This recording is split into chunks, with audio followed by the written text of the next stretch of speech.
तुझ्या मनात आत्ता तिच्याविषयी इन्सिक्युरिटी असू शकते याची कल्पना आहे मला, पण ती खरंच चंचल किंवा अस्थिर मुलगी नाहीये। तिच्यामध्ये तो एक प्रकारचा ठहराव आहे, माणसांना जोडणारी, त्यांना समजून घेणारी मुलगी आहे ती आपल्या घरात आली ना की तुला कळेल मी काय म्हणतोय ते। मला तुला दुखवायचं नाहीये श्री, पण तुझ्या हिताशिवाय दुसरं मोठं जगात मला काहीही नाहीये। ती मुलगी तुझ्यासाठी योग्य नाहीये। माझा तुला राग येईल मला कल्पना आहे, पण काही वर्षांनी तुझ्या आजीची भूमिका तुला कळेल। तुला दुसरी कुठलीही चांगली मुलगी मिळेल श्री। मला दुसरी चांगली मुलगी नकोय, माझं जान्हवीवर प्रेम आहे। मला तुझ्या भावना समजतायत श्री। आजी नाही समजू शकतेस तू। तुझं हित तिचा नाद सोडण्यातच आहे श्री। तिचा नाद सोडण्याआधी मला स्वतःला सोडायला लागेल।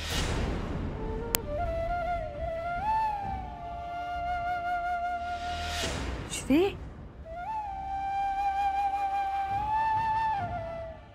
हा काय बोलतोयस तू?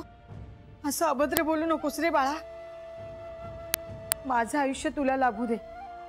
तुला काय झालं तर एक नाही 6 जीव जातील। नको रे असं बोलूस। एकदा सोसले मी हे सगळं, आता पुन्हा सोसायची ताकद नाही रे बाबा माझ्यात। अगं मोठी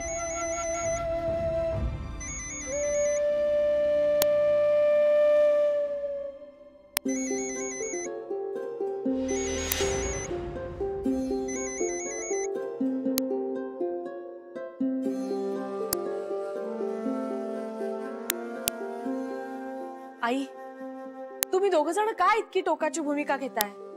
अगं शांतपणे विचार करू शकतो ना आपण। आणि श्री, आई जे काही म्हणतेय त्या मागे काहीतरी नक्की कारण असणार आहे। तू का अशी भाषा वापरतोयस? आई प्लीज, श्री म्हणतोय तर त्याला करू दे ना जान्हवीशी लग्न। हो, मलाही तसंच वाटतं। म्हणजे आई, तुम्हीच एकदा सांगितलं होतं ना कुठल्याशा आध्यात्मिक पुस्तकातलं की मूल आपलं असलं तरी आपला त्याच्यावर हक्क नसतो। तो आणि त्याचं नशीब, आपण काय करू शकतो? आणि आई सगळ्यात महत्वाचं म्हणजे प्रेम आहे हो त्या दोघांचं एकमेकांवर। आई तुम्ही सांगा ना श्रीला की त्यांनी जान्हवीशी लग्न केलं तर आपल्याला काहीच प्रॉब्लेम नाहीये। तू असं वेड्यासारखा विचार करू नकोस। हे बघा, तुम्ही कुणीही मध्ये पडायचं नाहीये, आणि ते जमत नसेल तर जा इथून। पण मला तुमच्याकडून एक अक्षरही ऐकायचं नाहीये। आजी अगं त्यांच्यावर का रागवतेस? त्यांची काहीच चूक नाहीये, मीच चुकीचं बोललोय। श्री, तू खूप इंटेन्स आहेस। तुझ्यासाठी नातं म्हणजे जीवाला जीव देणं, नाहीतर नातच न ठेवणं। तुझ्याकडून असलेल्या नात्याबद्दल मला तिळमात्र शंका नाहीये, पण तिच्याकडून हे नातं तितकंच पक्क, इंटेन्स आणि पवित्र आहे का, हा मुद्दा आहे। नक्कीच आहे आजी। असं तुला वाटतंय? सुरुवातीला सगळं छान असतं रे, पण पहिला बहर ओसरला की खरी माणसं कळतात। नात्याचा खरा कस लागतो। हे बघ, नवरा बायकोच्या नात्यात एक वेळ आकर्षण नसलं तरी चालेल, पण प्रेम आणि विश्वासाला पर्याय नाही। आजी तुझा शब्द मला मान्य आहे, पटतोय मला। आणि हे काय तू मुद्दामून करत नाहीयेस हेही माहितीये। तुला आता भीती वाटतेय, तुला काळजी वाटतेय माझी। पण आजी अगं, माझी जान्हवीला जर एका जन्माची कमिटमेंट असेल ना तर तिची मला 7 जन्मांची कमिटमेंट आहे। या सगळ्या बोलण्याच्या गोष्टी आहेत श्री। अगं मनात असल्याशिवाय नाही कोणी बोलत असं। मग अशी 7 जन्माची कमिटमेंट तिने अनिलशी लग्न ठरवताना केली होती? नाही। का? कारण तिचं त्याच्यावर प्रेम नव्हतं, आणि तरीही ती त्याच्याशी लग्न करायला तयार झाली। त्याची काही वेगळी कारणं होती। म्हणजे लग्न सहचर्याशिवाय इतर कारणांसाठी ती करू शकते? आजी आपण प्लीज या सगळ्यात नको ना पडूया।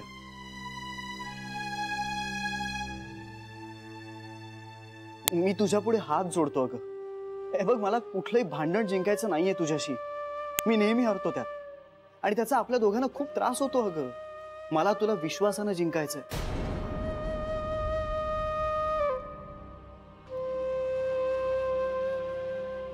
हे माझ्या प्रश्नाचं उत्तर नाहीये श्री. अय्याजी, माझ्याकडे तुझ्या प्रश्नाचं उत्तर नाहीये म्हणून मी तुला टाळत नाहीये. मला तुला दुखवायचं नाहीये म्हणून टाळतोय मी. तू भागीरथी गोखलेशी बोलतोयस हे विसरू नकोस. माझे अंदाज, माझी पारख, माझी अटकळ कधीही चुकायची नाही. शून्यातून उभं केलंय मी हे सारं विश्व. कर्तबगारीवर, स्वतःच्या हुशारीवर, कुणाचाही आधार किंवा मदत न घेता.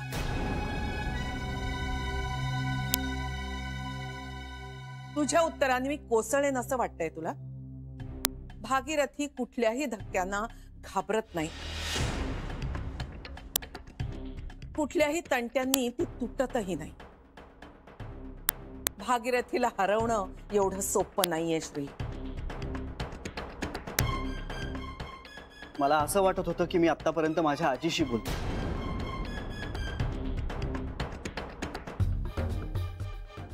पण नाही. भागीरथी गोखल्यांना हा सगळा प्रश्न वादविवादानं सोडवायचा असेल ना तर माझी तयारी आहे. भागीरथी गोखले हा सगळा वाद नको असलेल्या टोकावर घेऊन चालल्या, त्याची कृपया माझ्या आजीनं नोंद घ्यावी. माझ्या आजीनं हेही लक्षात घ्यावं की गेली 28 वर्ष त्यांचा नातू त्यांच्यावर प्रेम करतोय, त्यांना जपतोय, त्यांना कधीही त्रास होणार नाही याची पुरेपूर काळजी घेतोय. पण भागीरथी गोखलेंना श्रीरंग गोखलेशी वाद घालूनच हा प्रश्न सोडवायचा असेल ना तर मला पटो न पटो मला यात पडावंच लागणार.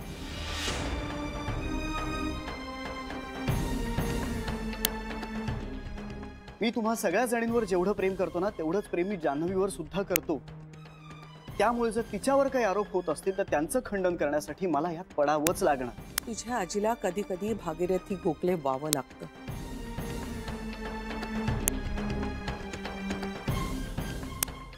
कारण तू जिला डिफेंड करतोयस ती डिफेंड करण्याच्या योग्यतेची नाहीये हे तुला कळत नाही.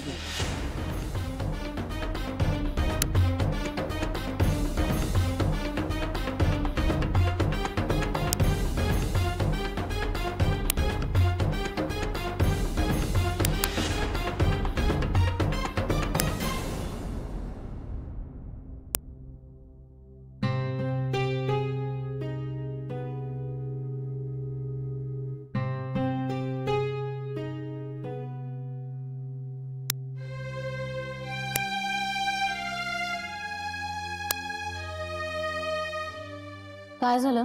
अगं श्रीला फोन करत होते, आधी बेल वाजली तर त्याने उचलला नाही. मी आता पुन्हा डायल केला तर स्विच ऑफ आहे. मीटिंग मध्ये असेल ना? नाही अगं, म्हणजे जनरली असं होत नाही. तो कॉल बॅक करतो मला. कामात असेल तो. कशाला एवढं टेन्शन घेतेस? तो तुला फोन करेल तुझा मिस कॉल बघितला की. काय झालंय? तो आजींशी बोलणार होता. कशाबद्दल? गीता, आमच्याबद्दल. मग त्यात एवढं टेन्शन घेण्यासारखं काय आहे? हे बघ, एरवी जर त्याने फोन उचलला नसता तर मला टेन्शन आलं नसतं, पण हो आता भीती वाटतेय मला. तुला भीती वाटते कारण तुला घाबरायला आवडतं. उगाच काहीतरी विचार करत बसतेस. तू प्रत्येक गोष्टीकडे भिवूनच बघायचं ठरवलंयस का आजकाल? Relax, take it easy. तू म्हणतेस तसंच असू दे, पण मला माझं मन सांगतंय ग काहीतरी अडचणीत आहे. मग तुझ्या मनाला सांग जरा गप्प बसायला. गीता, माझी भीती जर खोटी ठरली ना तर सगळ्यात जास्त आनंद मलाच होणार आहे. ती खोटीच ठरणार आहे कारण तुझ्या भीतीला काही बेसच नाहीये. आलेच मी.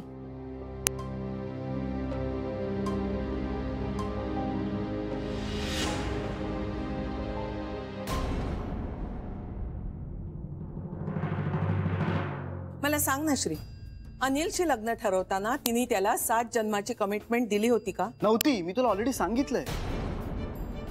म्हणजे त्याच्याशी लग्न ठरवण्यामागे तिचा वेगळा हेतू होता नाईलाज होता. आणि तुझ्याशी लग्न करताना तिचा तो हेतू किंवा नाईलाज नाही. नाही कशावरून? आई आजी तिचं प्रेम आहे माझ्यावर आणि मी एक श्रीमंत माणूस म्हणून तिच्या समोर कधी गेलोच नाहीये. आम्ही आधी माणूस म्हणून एकमेकांना आवडायला लागलो आणि मग यानंतर त्या माणसाचा काय हुद्दा आहे, तो कोण माणूस आहे, हे सगळं इमटेरियल ठरतं. आई आजी पैसा, घर, गाडी आणि लक या सगळ्या गोष्टी जेव्हा तुमच्या बाजूने असतात ना, तेव्हा समोरच्या लेस फॉर्च्युनेट माणसाला जज करणं फार सोपं असतं. कारण त्याची झळ तुमच्यापर्यंत पोहोचलेलीच नसते.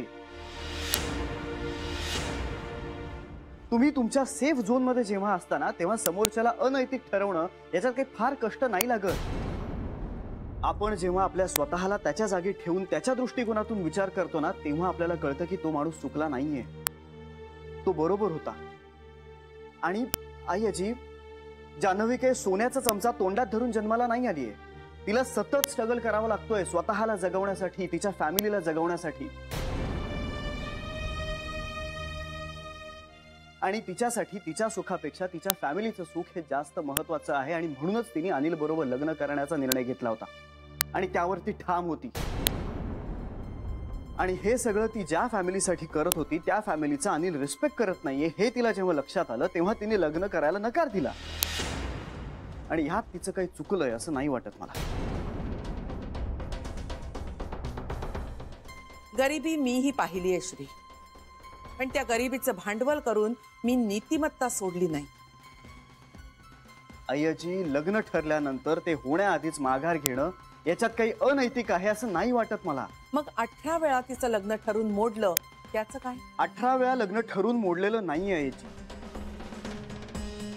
18 मुलांशी जुळता जुळता राहिलं असं म्हणू शकतेस तू. मग त्याचं काय कारण असेल असं वाटतं तुला? गेली 28 वर्ष माझं एकही रिलेशन न होण्यामागे जे कारण आहे ना तेच.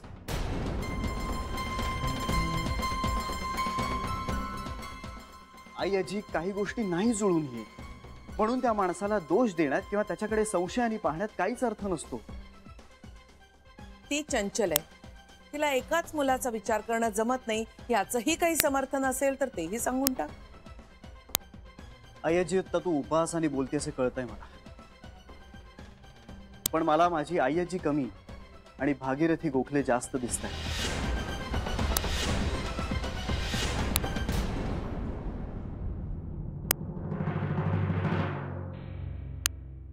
अय्याजी नको ना असं करूस. नाही सांग ना, काय समर्थन आहे तुझं?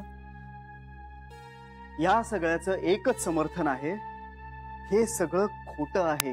म्हणजे जी माणसं तिच्या बरोबर आयुष्यभर राहिली आहेत त्यांच्या माहितीला तू तुझ्या 4 दिवसाच्या ओळखीने खोटं ठरवतोयस. माझा जान्हवीवर विश्वास आहे. चुकीच्या माणसावर विश्वास ठेवणं मोठी चूक असते. तुला याचा फक्त पश्चाताप होईल. विचार बेबीला, तिच्या विश्वासाची काय किंमत मोजली आहे तिनं.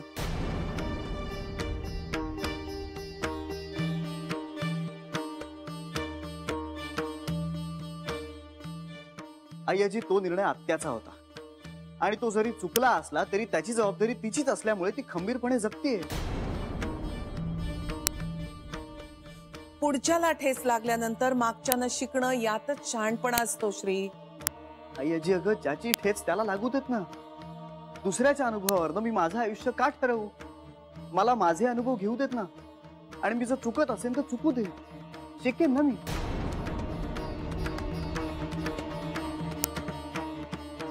लग्न ही चूक शिकून सुधारता येत नाही श्री. हो, पण म्हणून आपले निर्णय आपण घ्यायचेच नाहीत हा कसला शहाणपणा आहे? तुझा निर्णय घ्यायला तू मोकळा आहेस. जान्हवीशी लग्न करणं हा माझा निर्णय. भागीरथी गोखले या निर्णयाला संमती देऊ शकत नाही.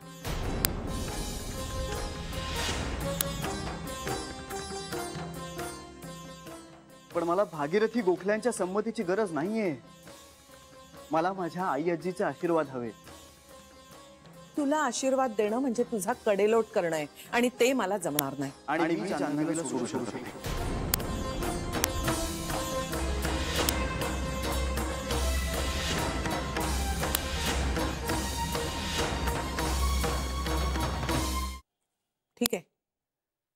ती जेव्हा या घराचं माप ओलांडेल तेव्हा मी या घराचा उंबरा ओलांडेल.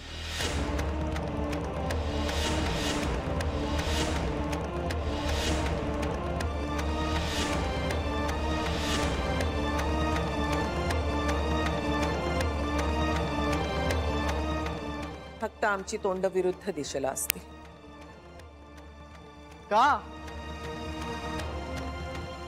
का याची का दरवेळी तुझ्यावरती भागीरथी गोखले स्वार असते? माझी इच्छा आणि तुझा हट्ट यामध्ये दरवेळी तुझा हट्टच का महत्वाचा वाटतो तुला? मला जितकी जान्हवी हवी आहे ना तितकीच तू सुद्धा हवी आहेस माझ्या आयुष्यात. तू मोठा झालायस, तुझे निर्णय तू घेऊ शकतोस. तू बिझनेस मोठा केलास, मी मागे आले. तू लग्न करायचं म्हणतोयस, मागे फिरायला माझी ना नाही. पण तू त्या मुलीबरोबर लग्न करून सुखी होणार नाहीस असं माझं ठाम मत आहे आणि ते चुकीचं असूच शकत नाही. अगं देवाला सुद्धा इतक्या विनवण्या केल्यानंतर तो वितळेल. माझ्या म्हणण्याचा निदान एकदा तरी विचार करेल. काहीतरी सुवर्ण मध्ये काढण्याचा एकदा तरी प्रयत्न करेल तू. पण तुझं मात्र सगळं ठरलंय. तुला मला फक्त ऐकवायचं. आणि ही सगळी चुकीची माहिती तुला कोण आणि का देतंय याची खरंच कल्पना नाहीये मला. पण कुठलीही मिळालेली माहिती व्हेरीफाय न करता त्याच्यावरती विश्वास ठेवणं म्हणजे माझ्यावरती अविश्वास दाखवण्यासारखं आहे.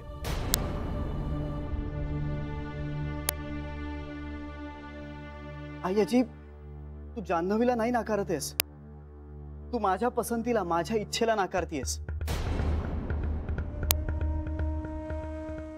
आणि आता ह्या उपर मी तुला आणखीन काहीही पटवून देऊ शकत नाही, कारण तुला पटवून घ्यायचंच नाहीये.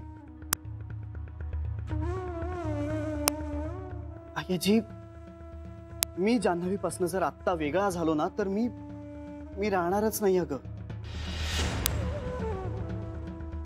पण तू तुझा दुराग्रह सोडू नकोस. तुला ऐकायचंच नाहीये काही. तू तुझ्या म्हणण्यावर ठाम आहेस. आय्याजी, असं कॉन्व्हर्सेशन नाही होत. याला डिक्टेट करणं म्हणतात. बस.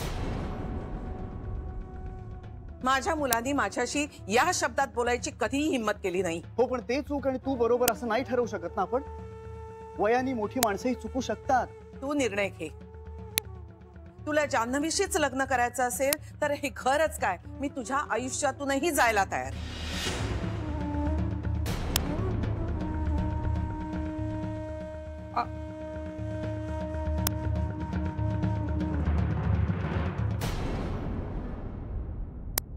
Oh God.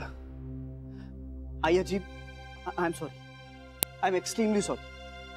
अगं, मला असं म्हणायचं नव्हतं. प्लीज समजून घे ना. त्या मुलीने तुझ्यावर इतकी भुरळ पाडली आहे ना की तू कुणाशी बोलतोयस, काय बोलतोयस याचंही भान नाहीये तुला. तुझं लग्न तुला लाभ.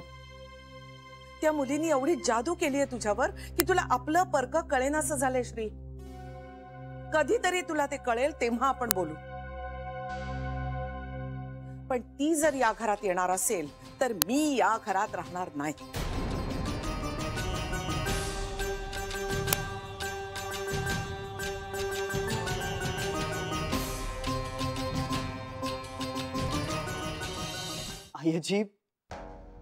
आय्याजी, प्लीज मला माफ कर. अगं, नको ना बोलूस असं. इतकी टोकाची भूमिका का घेतेस? हे बघ, आपण उद्या बोलू. उद्या तुझी किंवा माझी भूमिका बदललेली असणार नाहीये श्री. नाही, आता नको. आपण खरंच उद्या बोलू. माझं ठरलंय. ती किंवा मी.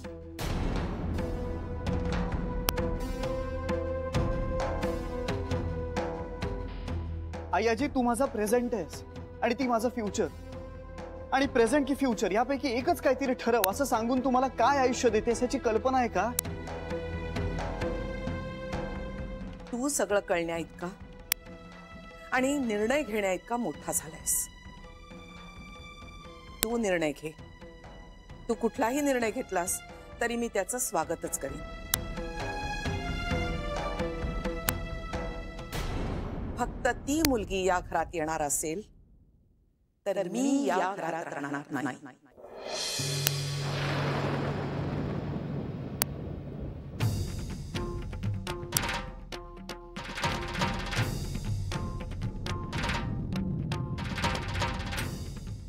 आय्याजी, थांब. माझाही एक निर्णय आहे. हे घर तुझं आहे, तू उभं केलंस, तेव्हा या घरात कोणी यायचं कोणी यायचं नाही हे ठरवण्याचा अधिकार सर्वस्वी तुझा आहे.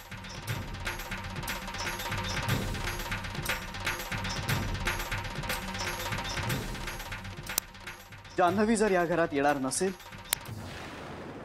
तर मीच इथे थांबणार नाही.